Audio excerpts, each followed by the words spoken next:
창세기 32장 21절부터 31절까지의 말씀입니다.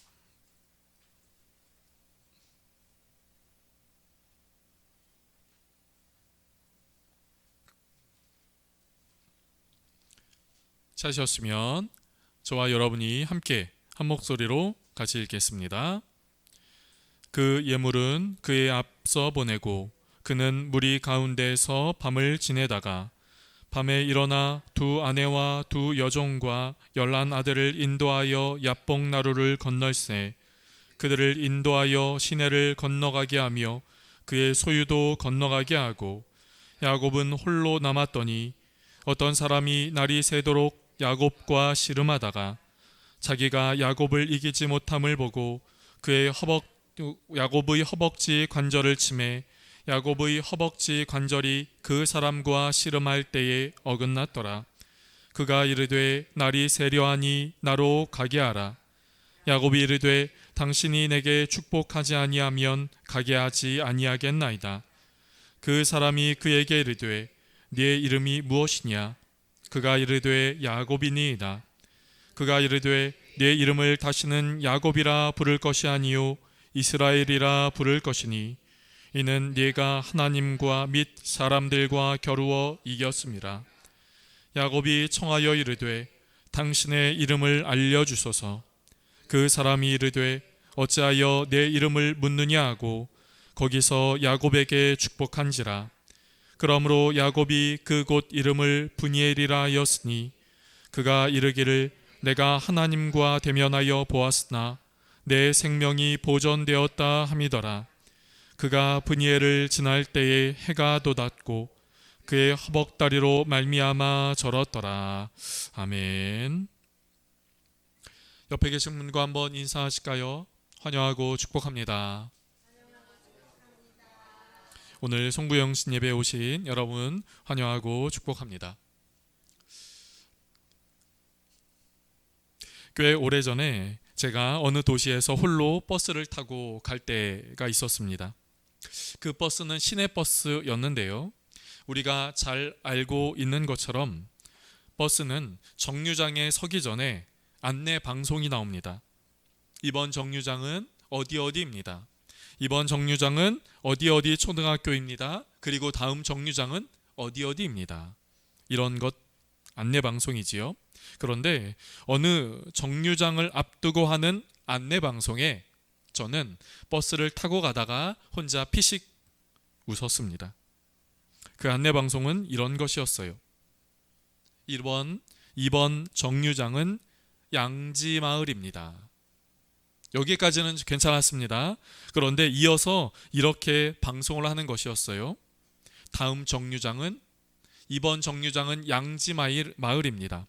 다음 정류장은 음지마을입니다. 그 순간 저도 모르게 피식 웃었던 기억이 납니다. 양지와 음지라니요. 그것도 요즘 아파트 밀집 지역에 무슨 마을 이렇게 부르지 않습니까? 그런 마을을 가리켜 음지마을이라고 짓다니. 여러분, 양지마을과 음지마을 중 여러분은 어디에 사시겠습니까? 두말할 것 없지요. 누구라도 양지마을에 살고 싶을 겁니다. 해가 들어오지 않아 그늘진 곳, 그 말이 주는 음지마을보다 햇볕이 들어오는 양지마을이란 곳에 우리의 마음은 더 갈 겁니다. 여러분, 성경은 우리에게 말합니다. 하나님은 빛이시라. 하나님은 세상을 창조하시며 제일 먼저 이렇게 말씀하십니다. 빛이 있으라. 예수님은 세상에 오셔서 사람들에게 자신을 이렇게 계시하셨습니다. 나는 세상의 빛이라. 사도 바울은 이렇게 말합니다. 너희는 빛의 자녀라. 성경은 우리에게 이렇게 우리 주님이 빛이심을, 그리고 주님이 거하시는 곳에 빛이 있음을 우리에게 말합니다. 그런데 여러분, 이렇게 생각을 해볼까요? 그 빛을 기다리는 사람은 누구이겠습니까? 누가 빛이 자신에게 임하기를 간절하게 바라겠습니까? 빛을 단순히 기다리는 차원을 넘어 그 빛을 간절히 사모하는 그 사람은 여러분 누구이겠습니까? 아마 많은 사람들이 빛을 사모하고 빛이 오기를 원하겠지만 그 빛의 오기를 간절히 사모하는 사람은 아마 어둠 속에 있는 사람일 겁니다. 그늘 속에 있는 사람일 겁니다.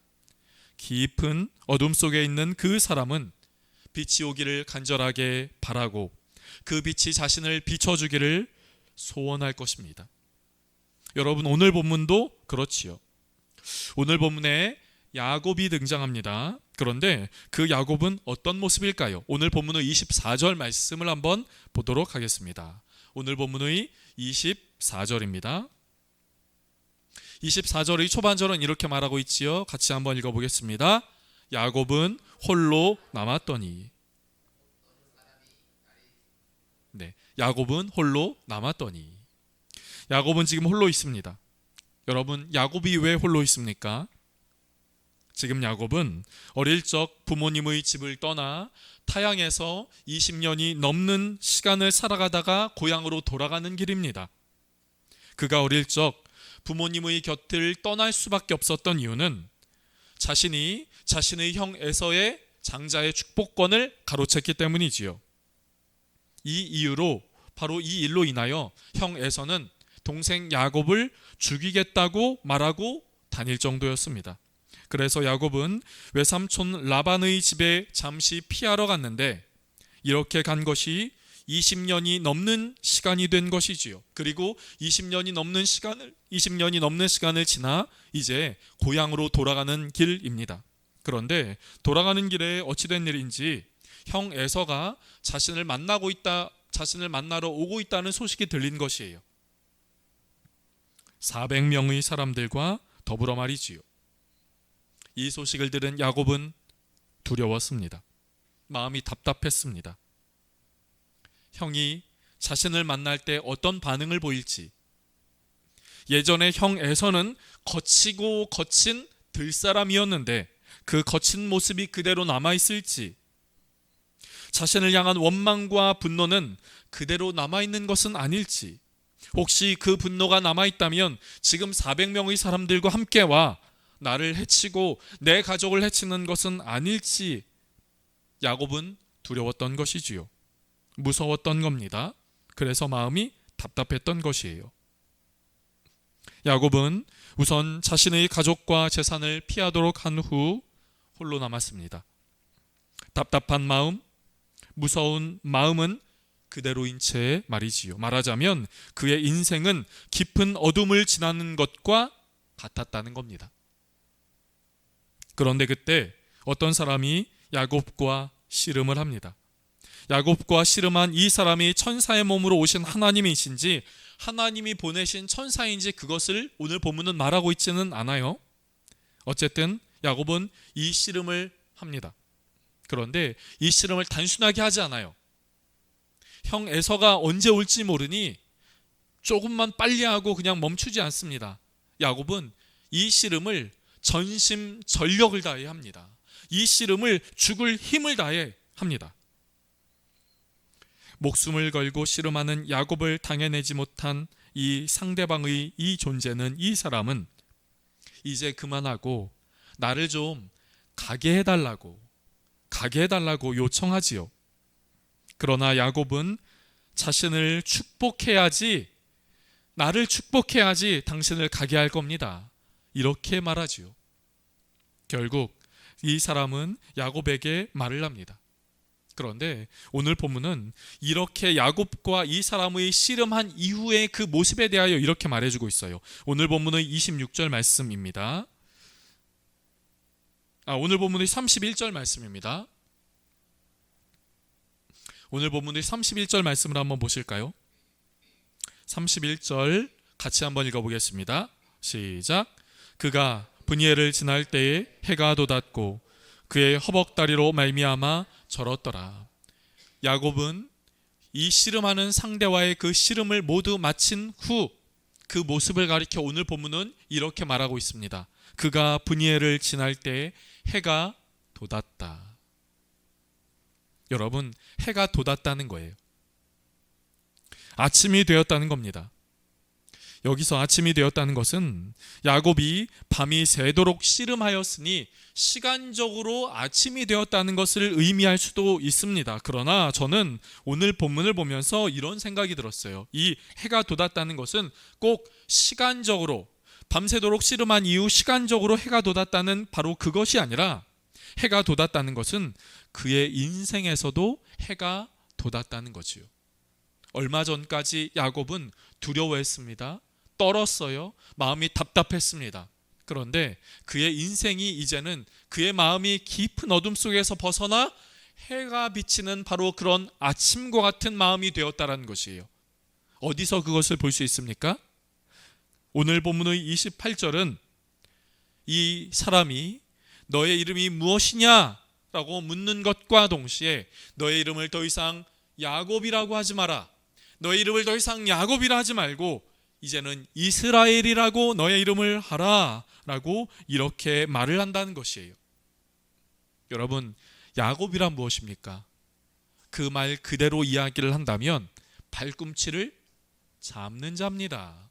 형 에서가, 쌍둥이 형 에서가 엄마의 뱃속에서 나오고자 할 때 그 형의 발꿈치를 잡았던 사람인 것이지요. 그런데 문자적으로만 얘기하면 형의 발꿈치를 잡는 사람, 누군가의 발꿈치를 잡는 사람이었지만, 그것을 영적으로 해석을 한다면 야곱은 이제껏 누군가의 발 뒤꿈치를 잡는 사람이었습니다. 형의 장자권의 축복을 빼앗는 존재, 아버지를 2번씩이나 속이며 아버지로부터 그 축복을 빼앗는 존재, 외삼촌 라반의 재산을 빼앗는 존재, 누군가의 발 뒤꿈치를 잡는 존재였지요. 그런데 이제는 더 이상 너의 존재가, 너의 삶이 누군가의 발 뒤꿈치를 잡는 삶이 되지 말라고 말하는 것이에요. 이제는 너의 이름을 야곱이 아니라 이스라엘이라고 하라, 이렇게 말하는 것이지요.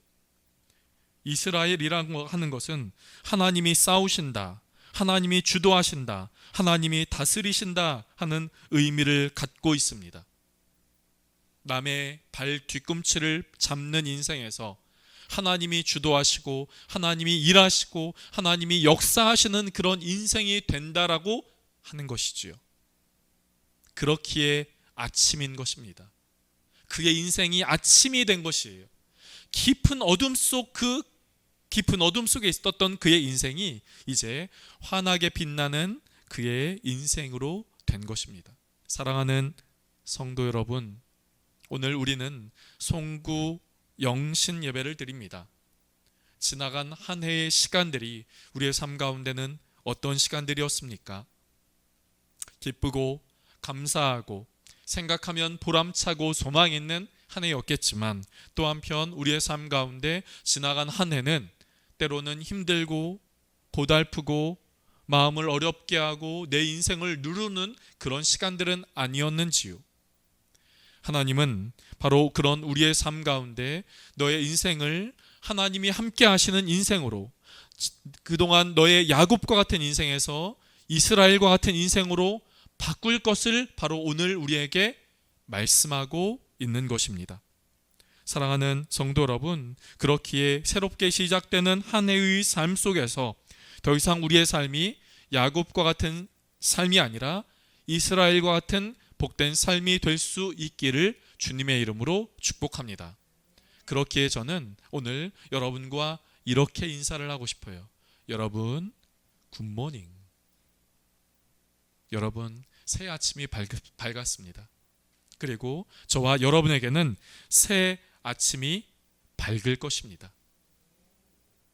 그런데 오늘 야곱에서 이스라엘로 바뀌기까지 중요한 한 과정이 있습니다. 그것은 하나님과 씨름했다는 것이에요. 하나님과 씨름이요.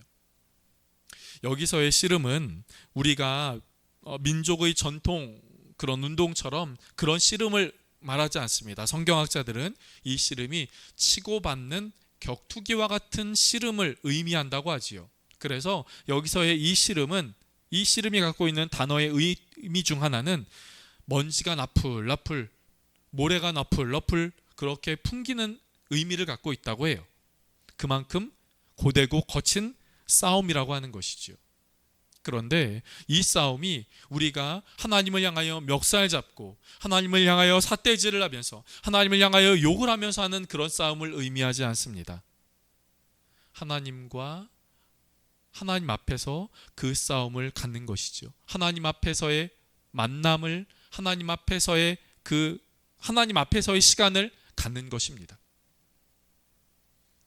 그렇게 한 야곱, 그렇게 한 우리를 하나님께서는 야곱에서 이스라엘로 깊은 어둠에서 굿모닝 그 아침의 빛나는 삶으로 바꿔 주시는 것이지요. 사랑하는 성도 여러분, 전 여러분에게 이렇게 다시 한번 인사를 하고 싶습니다. 여러분, 굿모닝입니다. 새 아침이 밝고 환하게 빛이 비추는 환한 빛이 있는 그런 아침의 삶이 될 수 있기를 주님의 이름으로 축복합니다. 지난 2025년의 시간들을 벗어내고 지난 2025년의 그 모든 시간들을 뒤로하고 하나님이 우리의 삶 가운데 부어주시를, 하나님께서 우리의 삶 가운데 허락하실 그 빛나는 아침과 같은 삶을 마주대할 수 있는 귀하고 복된 저와 여러분의 삶 될 수 있기를 주님의 이름으로 축복합니다. 여러분 옆에 계신 분과 한번 이렇게 인사하실까요? 굿모닝입니다. 아침에 환한 빛이 있는 저와 여러분의 2026년의 복된 삶 될 수 있기를 주님의 이름으로 축복합니다. 기도하겠습니다. 하나님, 오늘 우리에게 지나간 한 해를 뒤돌아보고 우리에게 주실 새해를 생각하고 소망하게 하여 주시니 감사합니다. 하나님, 깊은 어둠 속에 있었던 그늘진 마음과 삶 가운데 있었던 야곱을 향해 주님 만나주시고 또 그의 삶 가운데 아침 해가 돋는 것과 같은 복된 변화의 복된 변화의 시간들을 허락하여 주시니 감사합니다. 주님, 우리에게도 야곱에서 이스라엘로 굿모닝 그 아침 햇살과 같은 그런 하나님의 귀하고 놀라운 복된 은혜가 새해를 시작하는 우리의 모두의 삶 가운데 있게 하여 주시옵소서. 감사하고 축복하며 예수님의 이름으로 기도드립니다. 아멘.